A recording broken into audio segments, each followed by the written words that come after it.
into the pocket. However, it's just catching the oil a little bit, and it's not making it.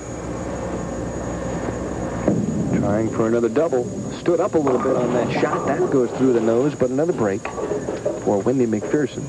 Leaves only the 6-10, and it's kind of been her day. You know, she was trailing Betty Morris in the semifinal game and then threw a Brooklyn and a shot right through the nose and struck on both of them, and from that point on, she's pretty much just turned this whole afternoon around. But when I mentioned earlier in that game with Betty, once you get those breaks, sometimes that's the destiny of the player that's going to actually win the tournament. Do you think a lot of the players, oh my goodness, and there's the chop, come out here thinking that this is my week or this is my tournament? Does fate, do you think, play a major role here? Definitely, Denny. If a opponent opens up with a major shot, she's going to get the break. You're going to think she's going to win. Mm-hmm. This was a good shot at it by Wendy. However, the ball just snapped, took off the 6-pin. Oh, I picked it right clean off the 10. You saw Diana Davenport do that earlier. Yep. So it's a 34-pin deficit now. Back in the pocket, though. Excellent shot on the right-hand lane, or the left-hand lane, I should say, and a solid 10 stand. So, you know, just for the sake of argument, Karen-Ellingsworth's down by 34. Let's see, 93, what, 20, 58, shoot 213 if she could go right off the sheet, and that's plenty enough to win, depending on what happens. That's true. It's never over. Nope. Wendy really, as comfortable as she looked with all the strikes that she was getting, I think that it's very uncomfortable for her where she's playing. Mm-hmm. When we mentioned that before with Betty, she strung the strikes to shoot the 234 game. However, it wasn't what she does comfortably. And you get your adrenaline going. You want that little extra, so you come up with the ball a little bit. You raise up. It looked like that's what Wendy did on her shot. 12th appearance on national television for Karen-Ellingsworth, who musters a sly smile there as the 10-pin stands. And you can see that she's a little disgruntled about these championship round performance at this point. Kind of feels like maybe she got a bad break in the second frame when she left the 5-7, but that was really the start. Well, Karen's luck on television hasn't been the best, Danny. She's her 12th career TV appearance, however, she hasn't won too many Masters in the past. Well, she's actually lost the last 5 championship round appearances in succession. As I said before earlier, sometimes you get into a rut, you get into a situation where you just can't seem to win, and her opponents have shot good scores against her in the championship round. That's right. And sometimes that's what it takes. Maybe somebody that doesn't bowl as well, and you get a couple of breaks and get that confidence going. Then you might win 6 or 7 in a row. Like Karen says, she's only shot one game under 200 ever on television. However, all her opponents have always bowled very good. Yeah. 3 times light on the left-hand lane. This time you knew that she wasn't going to be light. Went through the nose and left the 6-10. Boy, it's been an interesting week here. High and low scores, medium scores, a little bit of everything. It's been one of those situations where you were never really sure what was going to happen until they finished up with the final scores. In a way, it's a shame, then you come out with 42 games and you've bowled your heart out all week and you lose a tournament by 300 pins. And you end up losing it in one game. If Karen thinks back a little bit, she took away a title from Lori Nichols, and Lori Nichols led the U.S. Open by 400 pins, and Karen ended up winning that tournament. So it's usually what goes around comes around at times, and you'll get your breaks. If you're out here long enough. Sure. Right. Sure.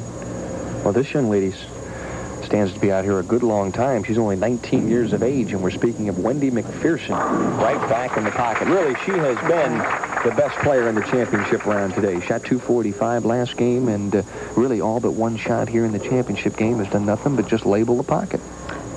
She's had the breaks, but she's also made the adjustments. When her ball was going a little bit high in the pocket, she moved her feet to the left to cut down some of that angle and stayed right in the track area and basically played very consistent.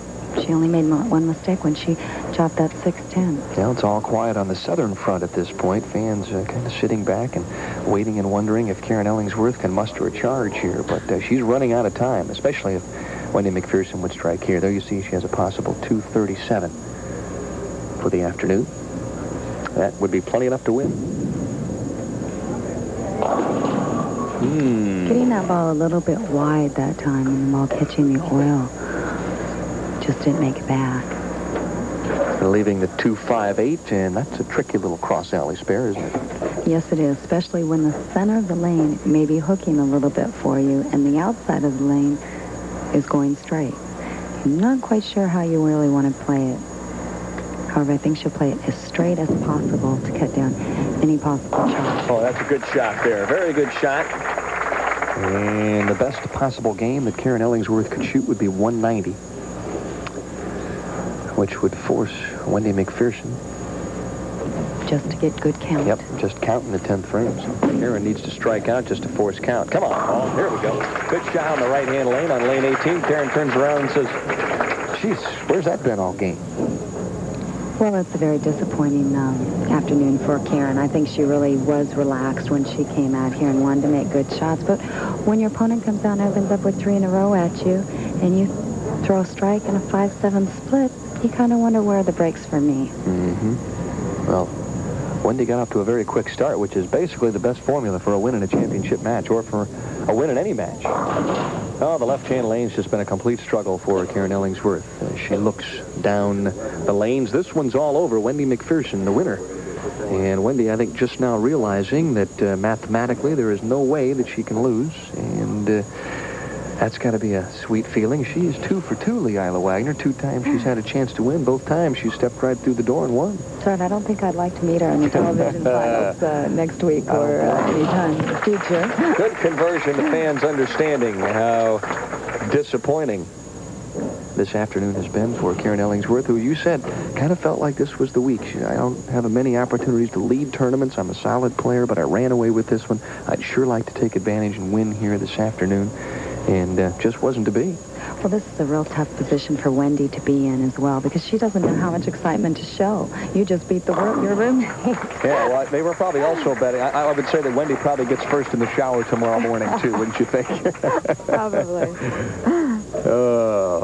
Well, 170, the final for Karen-Ellingsworth, and you're looking at your winner right there of the AMF Virginia Classic, Wendy Macpherson.